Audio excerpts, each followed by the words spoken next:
Friends, welcome to Amtha's channel. இன்றைக்கி நம்ம பார்க்க போகிறது என்ன பார்க்க போகிறோன்னா சமைக்கிறது தான். சமைக்கிறதுல என்னென்னா எல்லாரும் சிக்கன் பிரியாணி மட்டன் பிரியாணிலாம் கேள்விப்பட்டிருப்பீங்க. ஆனால் யாராவது இறால் பிரியாணின்னு கேள்விப்பட்டிருக்கீங்களா? இப்போது அந்த இறால் பிரியாணியை எப்படி சமைக்கிறத சொல்ல போகிறோம். வாங்க பார்க்கலாம். இந்த வீடியோ பார்க்குறவங்க மறக்காமல் லைக் பண்ணுங்கள், ஷேர் பண்ணுங்கள், சப்ஸ்கிரைப் பண்ணுங்கள். அந்த பெல் ஐகான்ட்டையும் தட்டி விட்டுருங்க. வாங்க வீடியோக்குள்ளே போகலாம். இன்னைக்கு நான் ஆம்பூர் பிரியாணி செய்ய போகிறேன். நீங்கள் ஆம்பூர் சிக்கன் பிரியாணி பார்த்துருக்கீங்க, மட்டன் பிரியாணி பார்த்துருக்கீங்க. இன்றைக்கி இறால் பிரியாணி செய்ய போகிறீங்க. அதுக்கு 1/2 கிலோ வெங்காயம் வேணும், ஒரு எண்ணெய் ஒரு 500 ml எண்ணெய் வேணும், ஒரு 5 ஏலக்காய், ஒரு பட்டை, 4 லவங்காய் போட்டு இங்கே வறுத்துட்டு பாருங்கள். நல்லா வறுத்து ப்ரௌனிஷ் ஆகுங்க. ஸோ எண்ணெய் ஊற்றி ஒரு பட்டை, லவங்காய் 4, ஏலக்காய் 4, 1/2 கிலோ பெரிய வெங்காயம் நல்லா போட்டு நல்லா வறுத்துட்டுருக்கு. அது நல்லா ப்ரௌனிஷ் ஆகணும். அதுக்கப்புறம் இங்கே இஞ்சி 200 கிராமு, பூண்டு 200 கிராமு அரைச்சி வச்சுருக்கேங்க. தக்காளி 1/2 கிலோ தக்காளி அரைச்சி வச்சுருக்கேன். அப்புறம் இது 5 வரமிளகா அது தண்ணியில் ஊற வச்சு அரைச்சி வச்சுருக்கேன். கைப்பிடி ஒரு கொத்தமல்லி, புதினா கைப்பிடி ஒரு கொத்தமல்லி வேணும். அப்புறம் 2 எலுமிச்சை பழம், தயிர் இதெல்லாம் ரெடி பண்ணி வச்சுக்கணும். ஜீரக சாம்பார் 1 கிலோ ஜீரக சாம்பாருங்க. அப்புறம் 1 கிலோ இறால். இப்போ ஜீரக சாம்பார் இப்போ இது நல்லா வறுத்தணும், நல்லா ப்ரௌனிஷ் ஆகணுங்க. நல்லா வறுத்துட்ருக்கேன். என்ன எவ்வளோ நேரம் ஆகும் தெரியல, ஆனால் இப்போயே வாசம் கப்ப அடிக்குது. நல்லா ப்ரௌனிஷ் ஆகணும், நல்லா பொறுமையாக பண்ணணும், அவசரப்படக்கூடாது. நல்லா வெங்காயம் நல்லா பொறுமையாக வறுத்துனா தான் அந்த பச்சை வாசம் போகணும், நல்லாயிருக்கும். அப்போ தான் டேஸ்ட்டாக இருக்கும். அது பிரியாணி கிடையாது, சாயந்தரம் கூட வச்சுக்கலாம் சாப்பிட்றதுக்கு. ஒருவேளை ரொம்ப புகை வந்துச்சுன்னா நீங்கள் இந்த சிம்னியக்கோ ஆன் பண்ணிக்கலாம்.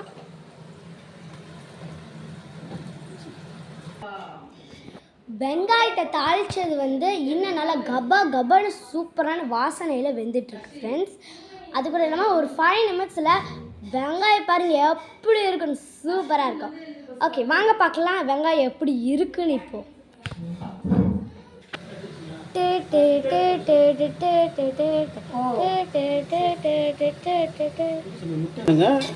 இன்னும் பொறுமையாக ஆகணும், லேட்டாகும். நல்லா ப்ரௌனிஷாக இருக்கணும். அப்போ அதை பச்சை வாசம் போகணும், நல்லா ப்ரௌனிஷாக இருக்கணும். சின்ன பசங்களெல்லாம் சாப்பிட ரொம்ப பிடிக்கும். காரம் கம்மியாக போடணுங்க.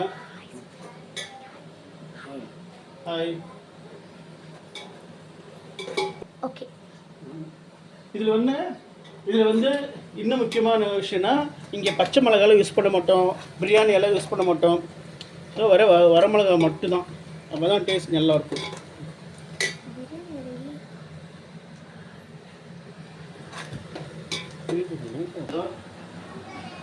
சீக்கிரம் காலி பண்ணிடுது.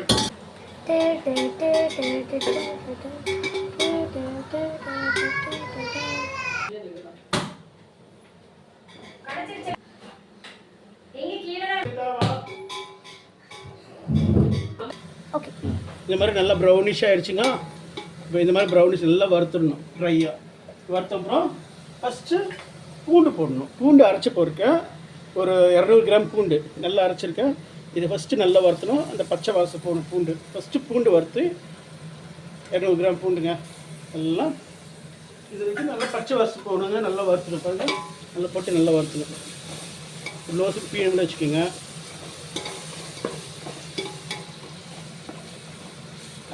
என்ன அமேதா, நல்லா வாசம் அடிக்குதா? இப்பயே நல்லா கம்மன்னு வாசம் அடிக்குது. சூப்பராக அப்படியே ப்ரௌன் கலர். ப்ரௌன்னா இதுதான் உண்மையான ப்ரௌன், அந்த மாதிரி கலரில் இருக்குது. இந்த காரம் இல்லாமல் உங்களுக்கெல்லாம் பசங்க சாப்பிட்ற மாதிரி நல்லா டேஸ்ட்டாக இது நல்லா வறுத்தணுங்க. வறுத்துட்டே இருக்கணும். அளவு இப்போ எவ்வளோ அளவு நீங்கள் பூண்டு எடுத்துருக்கீங்க அதே அளவு இஞ்சி பேஸ்ட்டும் போட்டுக்கணும்.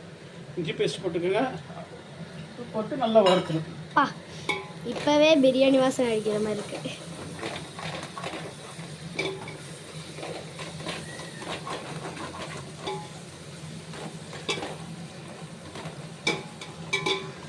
நல்லா வறுத்துருங்க. நல்லா வறுத்து இந்த பச்சை வாசம் போகிற வரைக்கும் நல்லா வறுத்துங்க.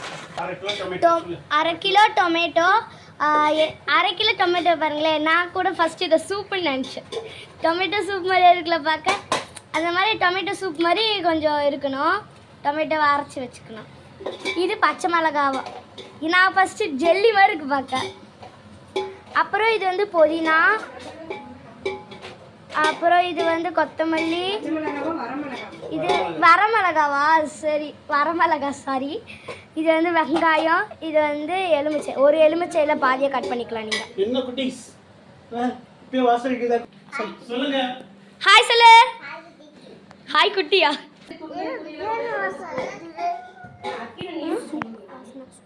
என்ன பண்றது இப்போ?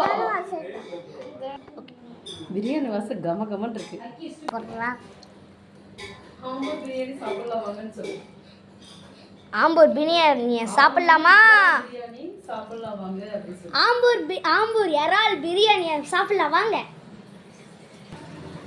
இப்போ சூப்பராக வெந்துடுச்சு.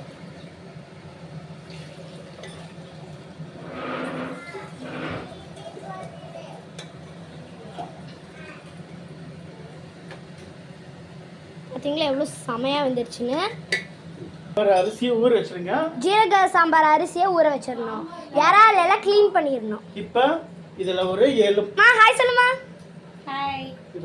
இப்போ வந்து ஒரு 5 வரமிளகா தண்ணியில் ஊற வச்சேன்.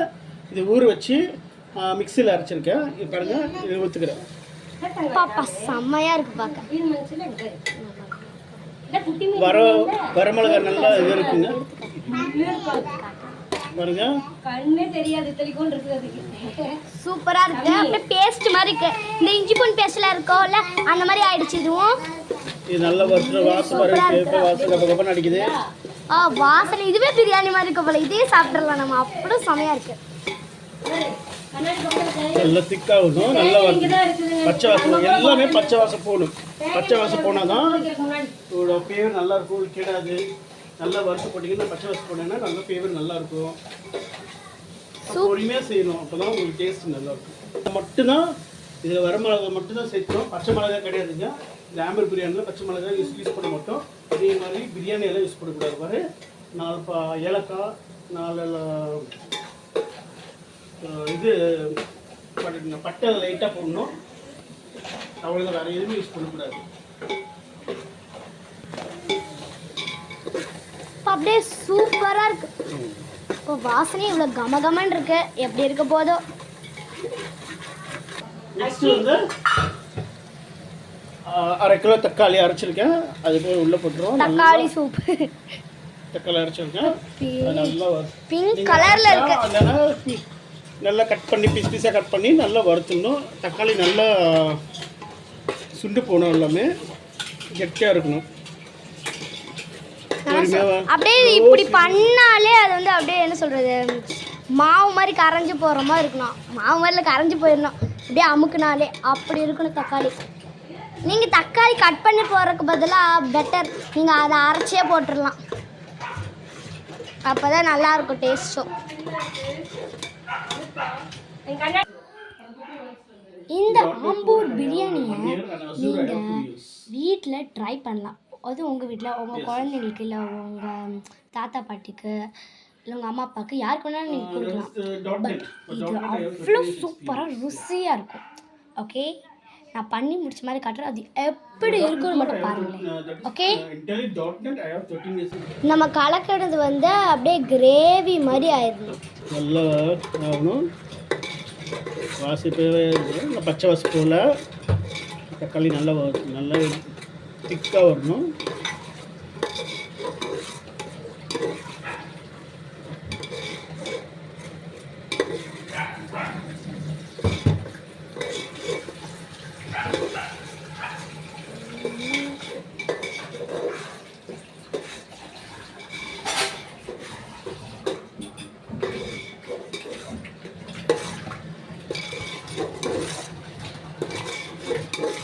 இப்போ நம்ம பாருங்கள் நல்லா இதாகிடுச்சிங்க. சுண்டடிச்சு தக்காளி.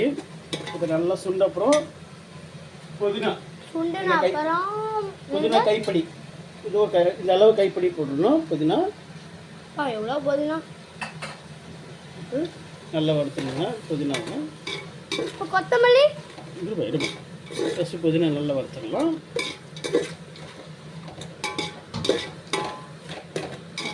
காட்டு காட்டு.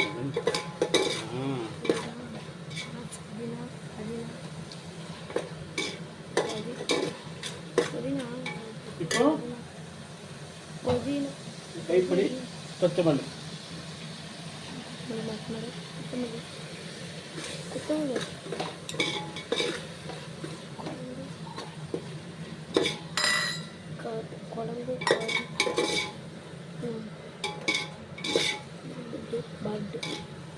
அப்புறம் தேவையான அளவு இது ரொம்ப ரெட்டு. உப்பு சேர்த்துக்கணும். எங்கள் சைடில் வளர்றது ஒரு பட்டு. சாப்பிட்ட கொஞ்சம் அளவு இது. இது ரொம்ப ரெட்டு. எங்கள் செடியில் வளர்றது ஒரு பட்டு. ஆ, உப்பு போடணும். உப்பு உப்பு உப்பு சால்ட் உப்பு போட்டு நல்லா சால்ட் தேவையான அளவு உப்பு சால்ட் போட்டுக்கங்க. Salt salt salt.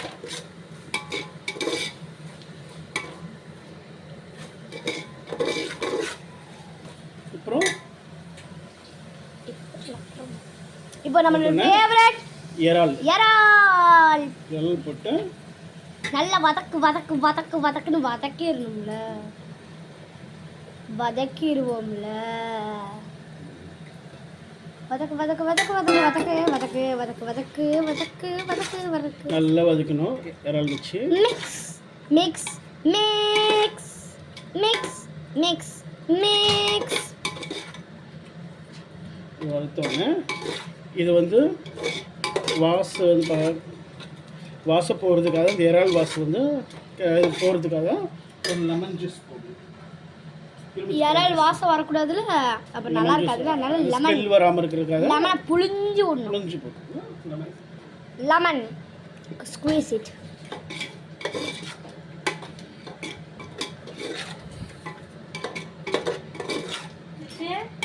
இங்க பாருங்க ஒரு குட்டி பாப்பா.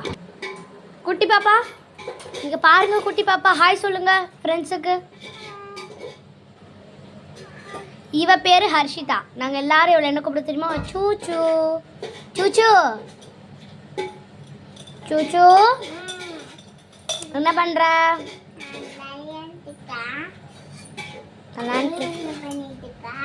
நானா? நான் பிரியாணி வீடியோ எடுத்துட்டு இருக்கேன். அப்புறம் ஒரு கப்பு தயிர். ஒரு கப் தயிரா? ஆமாம், ஒரு கப்பு தயிர் போட்டுக்கோங்க. அப்பா பார்க்கவே பாருங்க செம லெவல். சாஃப்டாக இருக்கும். அப்போ தான் கறி நல்லா சாஃப்டாக வரும். பிரியாணி நல்லா டேஸ்ட்டாக இருக்கும். காரமாக இருக்காது. குட்டி பசங்களை நல்லா சாப்பிட்லாம் விரும்பி. எனக்கு பிடிச்சதே இந்த ஆம்பூர் இறால் பிரியாணி தான். ஏன்னா அது காரம் இல்லாமல் சூப்பராக இருக்கும். காரம் இல்லாமல் உங்களுக்கு வேணால் நீங்கள் காரம் எக்ஸ்ட்ராவாக ஆட் பண்ணிக்கலாம். ஆனால் செமையாக இருக்கும். காரம் இருக்கோ இல்லையோ, ஆனால் செமையாக இருக்கும். இந்த புதினா இப்போது அப்பா பிரியாணி பண்ணிகிட்டு இருக்கிற கேப்பில் நம்ம வந்து ரசம் பண்ணலாம். ரசத்துக்கு வந்து வித்தவுட் ஃபயர் பண்ணல. எப்படிலாம் வித்தவுட் ஃபயர் சாப்பிட முடியும்னு கேட்பீங்க. ஆனால் அது ரொம்ப ஈஸி தான் ரசம் பண்ணுறதுக்கு. ஃபர்ஸ்ட் எல்லாருக்கும் புளி தெரியும்னு நினைக்கிறேன். இது அதோட இன்க்ரீடியன்ட்ஸ் சொல்லிடுறேன். ஃபர்ஸ்ட் வந்து புளி எடுத்துக்கணும். அதை வாஷ் பண்ணிக்கணும். கண்டிப்பாக வாஷ் பண்ணி தான் ஆகணும் புளியை.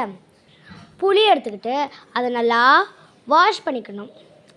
அப்புறம் ஒரு குண்டா எடுத்துக்கணும். அதில் ஆனியன் கட் பண்ணி போட்டுட்டு வரமிளகாய் கட் பண்ணி போட்டுக்கணும். அதனால் கையில் பிசைஞ்சு விட்டுக்கணும்.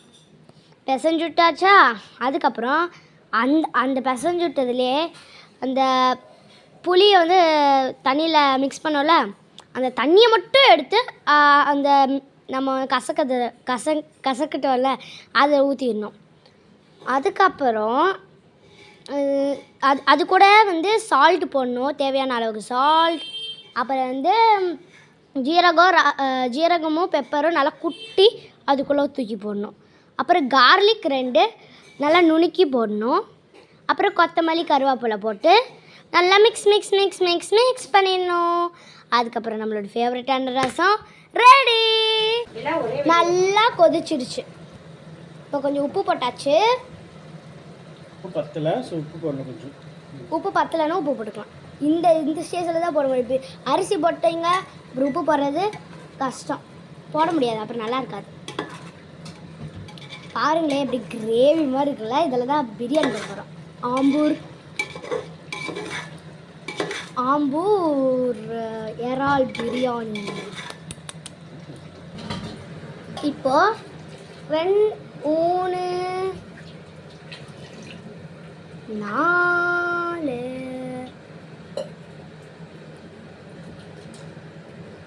4 டம்ளர் 5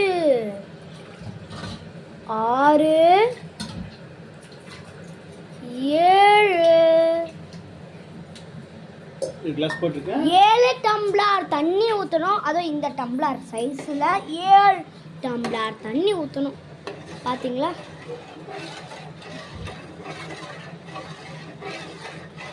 இப்போ இதே டைமில் அரிசியும் அதோட அழுக்கெல்லாம் எடுத்துட்டு இருக்கு. கொதிக்கணும். இது ஃபர்ஸ்ட் கொதிச்ச அப்புறம் தான் அரிசி நல்லா அதோட அழுக்கெல்லாம் எடுத்துட்டு இருக்கு.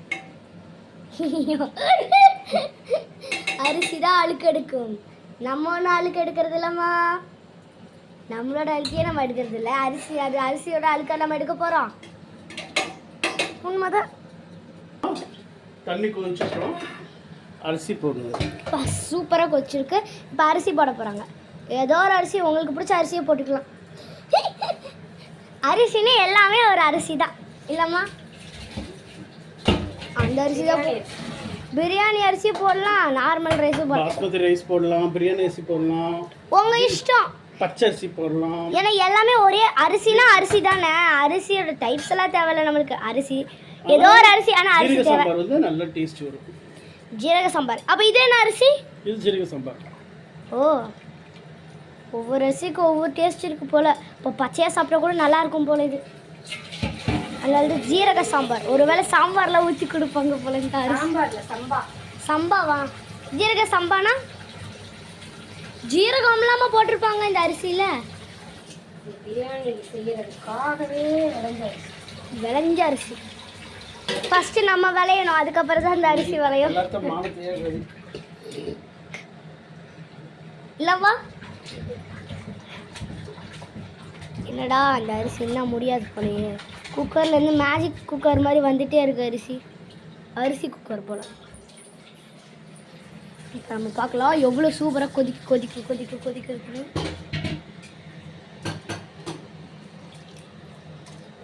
இப்போ அந்த தண்ணியும் கொஞ்சம் ஊற்றியாச்சு. ஓ அம்மா கூப்பிட்டு இருந்தாங்க. அரிசி பாதி வெந்த அப்புறம் தம் வச்சிடணும். ஓகேவா? தம்மா? தம்னா மூடி வச்சிடணும். கொஞ்சம் நல்லா கொதிக்கட்டும். அரிசி பாதி வேணும். குழம்பு சாதமாக இருக்கு. ஹாய் ஃப்ரெண்ட்ஸ், இன்னைக்கு எங்கள் சித்தப்பா வந்து பிரியாணி செய்ய போகிறாரு. எனக்கு இப்போவே வயிறெல்லாம் ரொம்ப பசிக்குது, எச்சி ஊறுது.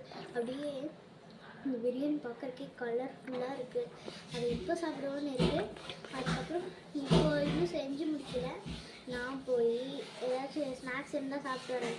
அதுக்குள்ளே பிரியாணி ரெடியானதுக்கப்புறம் நீங்களும் வாங்க, எல்லோரும் சாப்பிட்லாம். ஆகிட்டே இருக்குது பிரியாணி. ஸோ பாதி வெந்துருச்சு அரிசி. பார்த்தாலே தெரியுது, செம்மையாக இருக்குது பார்க்க.